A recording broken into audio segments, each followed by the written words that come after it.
I divorced my husband when he was at his lowest. Years later, he's thriving, genuinely happy, and living the life I always hoped he'd have. Now I can't stop wondering if I made the biggest mistake of my life, and whether I should tell him I still miss him. Hello, Reddit I plus here. I was the one who walked away from my husband when his life was falling apart. 4 years later, he's thriving, and I'm the one who can't move on. Should I tell him I still love him, or would that make me selfish? I'm a 38-year-old man. My ex-husband is 39. We were together for almost 14 years, married for 8. We met when we were teenagers, survived college together, built a home together, and for a long time I truly believed we'd grow old side by side. Then life hit him like a freight train. His older sister died suddenly after an accident. She was his best friend. After the funeral, it was like someone switched off every light inside him. At first I told myself grief takes time. Weeks became months. Months became years. The man who used to wake me up dancing in the kitchen stopped smiling altogether. He stopped going to the gym, stopped calling his friends, stopped answering his family's messages, stopped caring if he showered. Eventually, he stopped caring if he kept his job. I begged him to see a therapist. I begged him to talk to someone. I found counselors. I called our insurance company.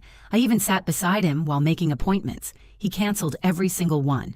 Then alcohol entered the picture. At first it was just beer after dinner, then whiskey every night, then bottles hidden in the garage, under the bathroom sink, behind winter coats in the closet. He'd swear he hadn't been drinking while slurring every sentence. Some mornings he'd wake up and immediately pour himself another glass. I watched the love of my life slowly disappear while someone else wore his face. People always ask why spouses leave someone struggling with depression, because eventually you're drowning too. Near the end, I wasn't sleeping. I was anxious every second of every day. I started secretly drinking wine after work just to numb myself enough to get through the evenings. The night I realized I was becoming someone I didn't recognize, I knew I couldn't save him anymore. I cried harder asking for the divorce than I did at our wedding. When I handed him the papers, he didn't argue. He didn't cry. He didn't ask me to stay. He looked at me with eyes so empty they scared me. He signed every page without reading them. Then he quietly said, "I understand." That broke me more than if he'd screamed. Everyone congratulated me afterward. "You finally escaped. You deserve happiness. You made the right choice." I smiled. I thanked them. Then I'd go home to an apartment that echoed with silence and cry myself to sleep. It's been 4 years. I've dated. Nothing serious. Every date ended with me comparing them to him. Every apartment I've lived in still feels temporary because some irrational part of me keeps expecting him to walk through the front door. For the longest time, I avoided looking him up online. Then one night, curiosity won. Worst mistake I've made. Or maybe the best. I found his social media. He looked alive. Actually, alive. He'd lost nearly 80 pounds. His smile reached his eyes again. There were photos from hiking trips. Photos with his nieces. Photos celebrating 2 years sober. Photos holding a certificate from completing therapy. Photos at charity runs. Every picture hurt because it showed the man I'd spent years begging to come back. And there he was. I kept wondering, did I give up too soon? Was leaving the thing that finally forced him to save himself? Or was I just another person who abandoned him? For weeks I obsessed over it. Finally, I posted here because I couldn't keep carrying it around. For clarification before people jump to conclusions. Yes, we're both men. No, I didn't leave because he gained weight. No, I wasn't cheating. No, his depression wasn't caused by me. His downward spiral started after losing his sister. I stayed for almost 4 years after that happened. I loved him every single day. Sometimes loving someone isn't enough to keep both of you afloat. One comment really stuck with me. It said, "Sometimes people only reach for help after they hit rock bottom. That doesn't mean you failed them. It means they finally chose to fight." That sentence kept replaying in my head. Another commenter told me I'd regret never finding out if there was still something between us. So, I called him. He answered before the second ring finished. My stomach was doing somersaults. For a few awkward minutes, we talked about work, weather, completely meaningless things. Then he laughed. A real laugh. I hadn't heard that sound in years. He asked if I'd like to grab coffee. Yesterday we met. The moment I saw him, it felt like time folded in on itself. He looked healthier, confident. His clothes actually fit. His posture was different. He looked like someone who finally believed tomorrow was worth showing up for. I almost hugged him automatically before remembering. He wasn't my husband anymore. Coffee turned into lunch. Lunch turned into a walk. He told me everything. 6 months after the divorce, he got arrested for driving drunk. Nobody was hurt. Thank God.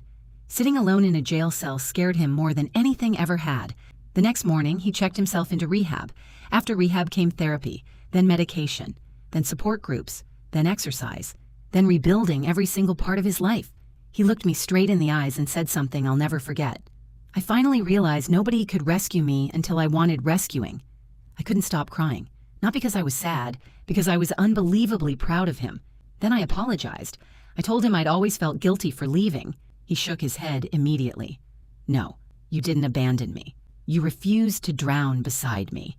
I gave you nothing except reasons to leave. Hearing those words released years of guilt I didn't even know I was still carrying. Eventually, I asked if he'd been seeing anyone. He smiled awkwardly, said he'd dated someone for about 6 months. It ended after his boyfriend kept insisting one drink wouldn't hurt. He chose sobriety instead.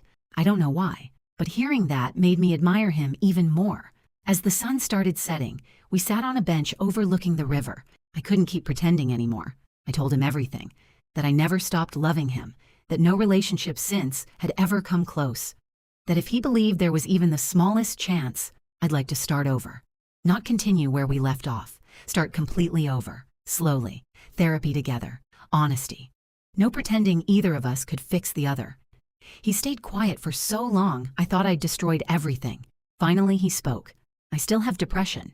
I probably always will. There will be days when getting out of bed feels impossible. But now I know asking for help isn't weakness.